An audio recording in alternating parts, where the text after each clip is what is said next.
1, 2,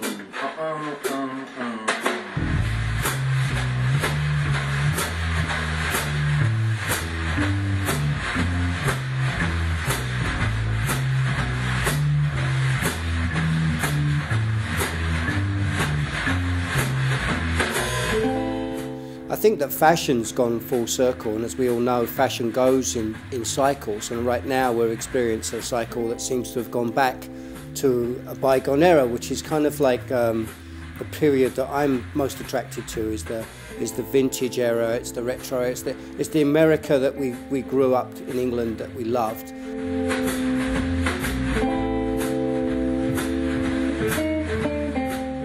Growing up in England in the 1970s with the mods and the rockers and the Teds, and I was obviously on the rocker side of the fence. You know, I knew rockers and I knew mods and I knew skinheads, but all of those fractions at that time were all pretty much the same background, working class blue collar kids coming from the same council estates.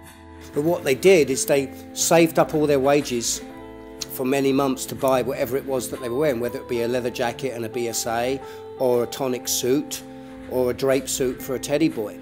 And you know, those outfits actually took a lot of time and planning to get together. And so when they were going on these big runs, say down to Brighton, believe me, the teddy boy was there doing his hair, and the skinhead was there making sure his laces were laced up properly, and the mod was making sure that he didn't have any buttons missing on his jacket before he got on his Lamboretta, and before the rocker got on his BSA and went down to Brighton.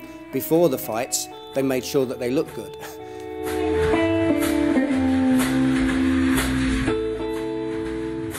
J.S. Sloane's name originates from two different sources, the J being from Joanna Kuno and the S being from Smuddy Smith. And the Sloane actually is taken from a very affluent square in London's Chelsea district, which borderlines Belgravia and South Kensington, and actually just a little bit close to King's Road, where in the 60s and right up through the 70s, sort of the higher echelons of fashion would meet there and buy their clothes and sit and drink in the coffee shops. And it goes back to, you know, Mick Jagger and Brian Jones and all these type of people buying clothes from that area. So the Sloane, actually, there was a nickname, a term for people that hung around in this area called Sloane Rangers, and I thought that would be suitable to use.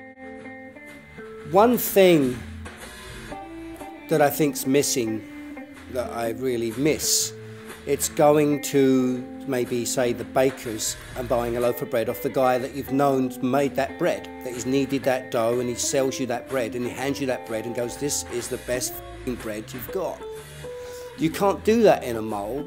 The sense of pride with small businesses, which I love, is that the person is passionately involved in what they do. That's what I feel like I've done with this company. We've taken the old school formula of all the pomades all over the world that I've been traveling for 30-odd plus years, wearing pomades, cutting hair, being on stage.